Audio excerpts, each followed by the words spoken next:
అమెరికాలో మీకు తెలిసిన ఇండియన్స్ ఎవరన్నా ఉంటే వీళ్ళకేం తక్కువ, వీళ్ళకి అన్నీ ఉన్నాయి అనుకుంటున్నారు కదా.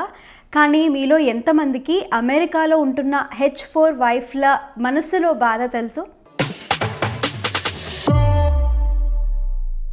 హలో, అందరికీ నమస్తే. వెల్కమ్ బ్యాక్ టు యూఎస్ఏలో విహారీ. నా పేరు అక్షర విహారీ.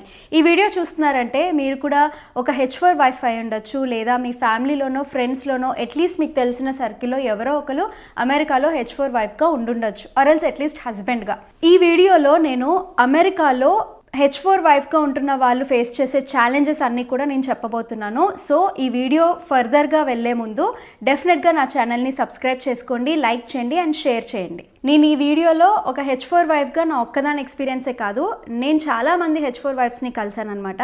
వాళ్ళందరి ఎక్స్పీరియన్స్ని కూడా కలెక్ట్ చేశాను, అందుకే ఈ వీడియో చేయాలనుకుంటున్నా. ఛాలెంజెస్ ఎంత సివియర్గా ఉంటాయి అంటే, ఛాలెంజ్ నెంబర్ 1, అమెరికాకి మూవ్ అయిన వెంటనే మీ హస్బెండ్ మీద మీరు ఎంత డిపెండ్ అయిపోయి ఉన్నారు అనేది రైట్ ఆఫ్టర్ ఇక్కడికి మూవ్ అయిపోయిన వెంటనే అర్థమైపోతుంది అనమాట. ఫర్ ఎగ్జాంపుల్, ఇప్పుడు ఇంటికి వచ్చిన తర్వాత నుంచి కూడా మీరు ఇంట్లో అలా ఉండలేక టైంపాస్ అవ్వట్లేదని ఎటన్నా బయటికి వెళ్ళాలనుకుంటే it's not easy to go. Like ఎటన్నా మాల్కి కానీ, లేదా పక్కనే రెస్టారెంట్ ఉందన్నా, లేదా కాఫీ షాప్కి వెళ్ళాలనుకున్నా, ఇంటి పక్కనే ఉన్నా అది వాకబుల్ డిస్టెన్స్ కాదు, కంపల్సరీ కార్ డ్రైవింగ్ రావాలి. If in case me husband కూడా మీతో రావాలి అనుకుంటే అతనికి కూడా టైం కోఆపరేట్ చేయాలన్నమాట. సో అప్పుడే వెళ్ళగలుగుతారు. ఇదొక ఛాలెంజ్. ఇంకోటి వచ్చేసి సోషల్ లైఫ్ కంప్లీట్గా నిల్లుంటుంది. ఇండియాలో ఉన్నప్పుడు ఎంత వర్క్ చేస్తున్నా, ఎంత హౌస్ వైఫ్ అయినా కూడా మినిమం సోషల్ లైఫ్ మనం చూస్తాము. అంటే మన ఇంటికి పేరెంట్స్ రావడం కానీ, మనం పేరెంట్స్ ఇంటికి వెళ్ళడం కానీ, లేదా ఎటైనా వెళ్ళాలనుకుంటే కూడా ఎట్లాంటి డిస్టెన్స్ ట్రావెల్ అయినా మనం క్విక్గా డెసిషన్ తీసుకొని వెళ్ళిపోతాం. బట్ ఇక్కడ అలా కాదనమాట. సోషల్ లైఫ్ ఉండదు కంప్లీట్గా. అంటే పేరెంట్స్ ఈజీగా రావడం, మనం అక్కడికి వెళ్ళడం కానీ, కొంతమందికి ఇక్కడ డెలివరీ టైంలో ఇబ్బంది అవ్వడము, లేదా హెల్త్ బాగాలేకపోతే ఇబ్బంది అవ్వడము, అట్లా సోషల్ కాంటాక్ట్స్ అనేది కొంచెం తగ్గుతాయి. ఇండియా నుంచి కాల్స్ చేసుకొని మాట్లాడుకోవాల్సిందే. అండ్ లేదు ఎటైనా ట్రిప్కి వెళ్ళాలనుకుంటే కూడా it again depends, like state to state చాలా డిఫరెన్స్ ఉంటుంది కాస్ట్ ఆఫ్ లివింగ్లో. అండ్ మళ్ళీ అది సమ్టైమ్స్ సోలోగా వెళ్ళాలనుకుంటున్నామా, లేకపోతే ఫ్రెండ్స్ తోటి వెళ్ళాలనుకుంటున్నామా, లేదా మొత్తం ఫ్యామిలీ వెళ్ళాలనుకుంటున్నామా, దాని మీద డిపెండ్ అయి ఉంటుంది. బడ్జెట్ ప్లానింగ్ బాగా చేసుకుంటారు.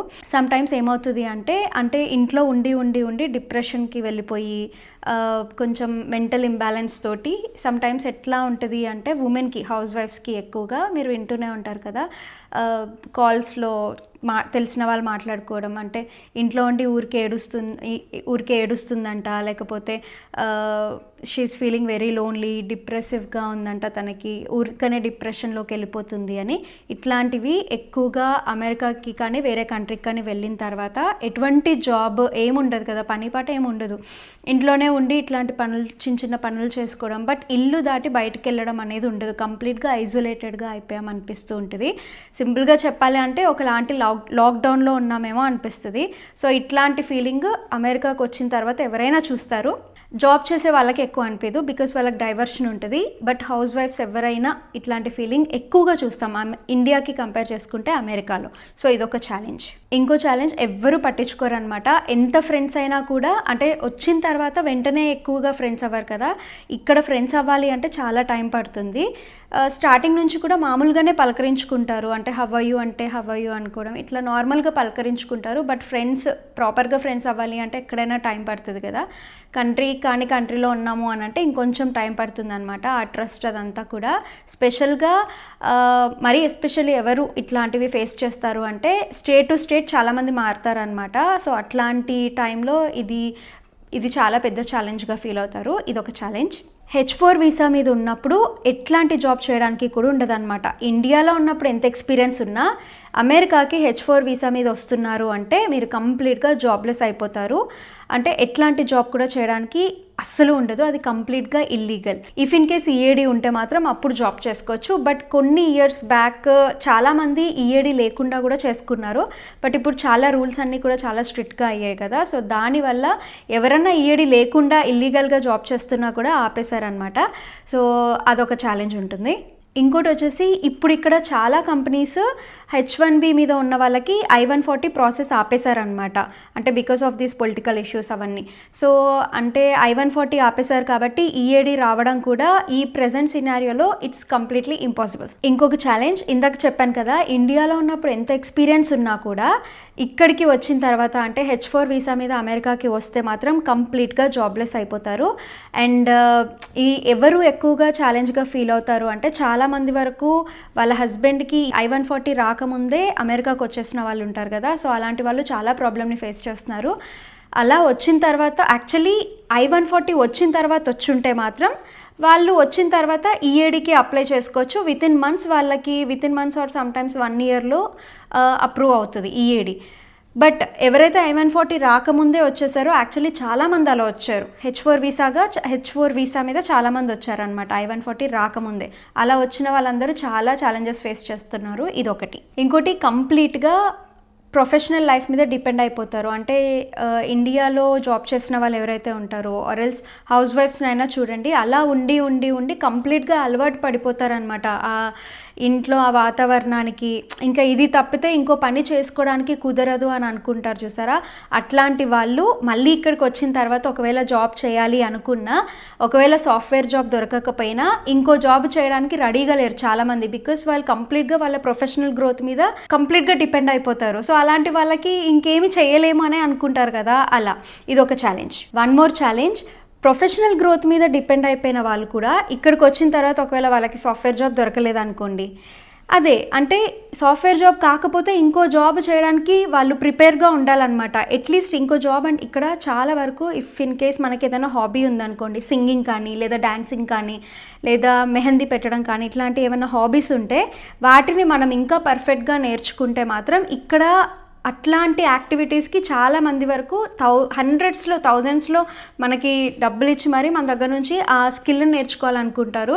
సో అట్లాంటి వాళ్ళకి ఒకవేళ ఇలాంటి స్కిల్స్ వాళ్ళు ముందే ఇండియాలో ఉన్నప్పుడు బ్రష్అప్ అయిపోయి వస్తే మాత్రం ఈ ప్లేస్ రైట్ ప్లేస్ అనమాట. ఇదొక ఛాలెంజ్ ఫేస్ చేస్తారు. అండ్ యాక్చువల్లీ ఇందులోనే ఇక్కడ it's a very good opportunity land అనమాట. ఇది ఎలా చెప్పాలంటే, ఒకవేళ మీరు కంప్లీట్గా ప్రొఫెషనల్ లైఫ్నే డిపెండ్ అయిపోయి ఉండకుండా మీకు ఏమైనా హాబీస్ యాక్టివిటీస్ ఉన్నాయనుకోండి, ఫర్ సపోజ్ నేను ఉమెన్ గురించి చెప్తున్నాను. ఉమెన్కి చెయ్యి దేంట్లోనైనా ఈజీగా తిరుగుతుంది. ఇప్పుడు ఒకవేళ మీరు స్టిచ్చింగ్ చేయాలనుకున్నా లేదా మేకప్ చేయాలనుకున్నా, సెలూన్ సర్వీసెస్ అట్లీస్ట్ మినిమం నేర్చుకోవాలనుకున్నా, ఇక్కడ నాకు తెలిసిన వాళ్ళు ఉన్నారనమాట. ఒక అమ్మాయి, తనకు ఓన్లీ ఐబ్రోస్ చేయడమే వచ్చు. ఇక్కడ ఒక సెలూన్లో ఆమె ఐబ్రో చేస్తుంది. జస్ట్ అంటే హవర్కి ఇంత అని ఇస్తారనమాట.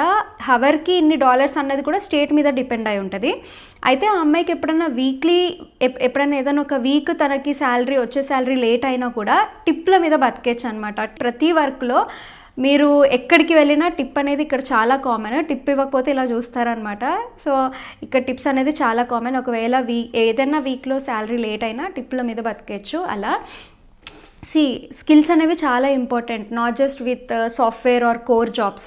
ఎట్లాంటి స్కిల్ అయినా దాన్ని బాగా బ్రష్అప్ చేసుకొని ఉండుంటే ఇక్కడికి వచ్చిన తర్వాత అంత ప్రాబ్లమ్ని ఫేస్ చేసేవాళ్ళు కాదు చాలామంది. సో యాక్చువల్లీ మేము లాస్ట్ వీక్ ఒక ఫ్రెండ్స్ అందరం గ్యాదర్ అయ్యాం అనమాట, ఒక 8 మెంబర్స్.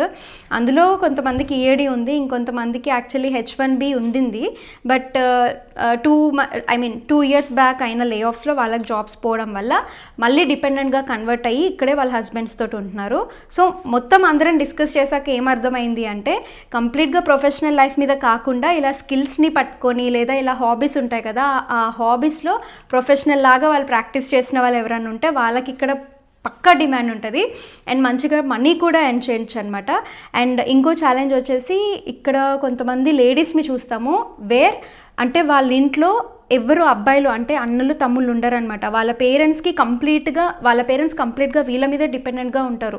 ఇండియాలో ఉన్నప్పుడు వాళ్ళు ఒకవేళ వర్క్ చేస్తున్నారు అనుకోండి, ఫినాన్షియల్గా అండ్ అన్ని విధాలుగా వాళ్ళ పేరెంట్స్ వీళ్ళ మీద డిపెండెంట్గా ఉన్నారనుకోండి, వాళ్ళు కూడా చాలామంది H4 వీసాగా ఇక్కడికి వచ్చేసారనమాట.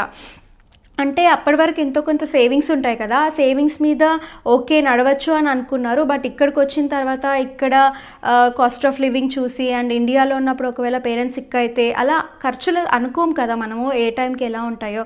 సో దానివల్ల ఏమైపోయింది అంటే చాలా డిస్టర్బెన్స్గా ఫీల్ అవుతున్నారు అనమాట. బికాస్ ఒక డిస్టెన్స్, ఇంత లాంగ్ డిస్టెన్స్ ఉన్నప్పుడు అయిన వాళ్ళకి ఏమన్నా అట్లా హెల్త్ ప్రాబ్లం వచ్చింది, అది కూడా వాళ్ళు మన మీద కంప్లీట్గా డిపెండెంట్ అయిపోయిన వాళ్ళకి, అది మన పేరెంట్స్కి, మన ఓన్ ఫ్యామిలీ వాళ్ళకి ఏదైనా ఇట్లాంటి హెల్త్ ఇష్యూస్ వచ్చినాయి అని అంటే ఇంత లాంగ్ డిస్టెన్స్లో ఉన్న వాళ్ళకి కంప్లీట్గా బ్రెయిన్ అంతా ఇట్లా మైక్రోవేవ్లో పెట్టినట్టు అయిపోతుంది, ఎవరికైనా, అమ్మాయిలకైనా, మెన్కైనా, ఉమెన్కైనా.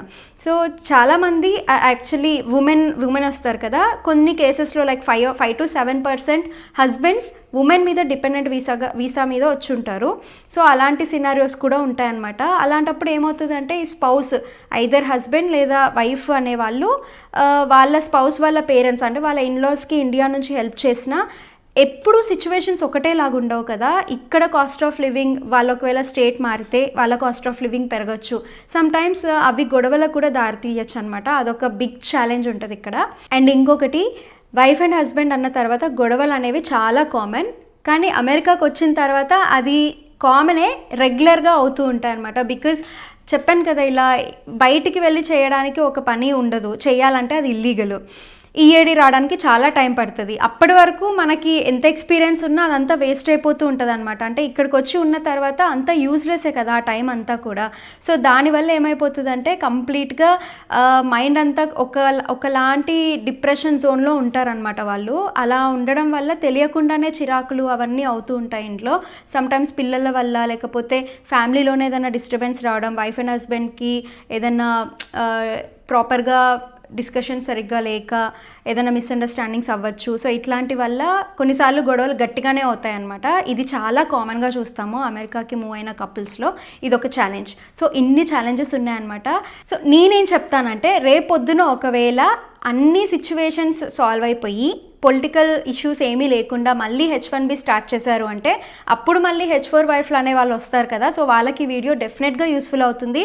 One thing I will tell you, మీరు కనుక ఫ్యూచర్లో మీ హస్బెండ్కి H1B పిక్ అయింది అంటే మాత్రం అమెరికాకు వచ్చే ముందు మీ హస్బెండ్కి I-140 వస్తేనే రండి, అప్పటి వరకు రాకండి. సో అప్పటి వరకు ఉన్న టైం మొత్తం మీరు యూటిలైజ్ చేసుకోండి.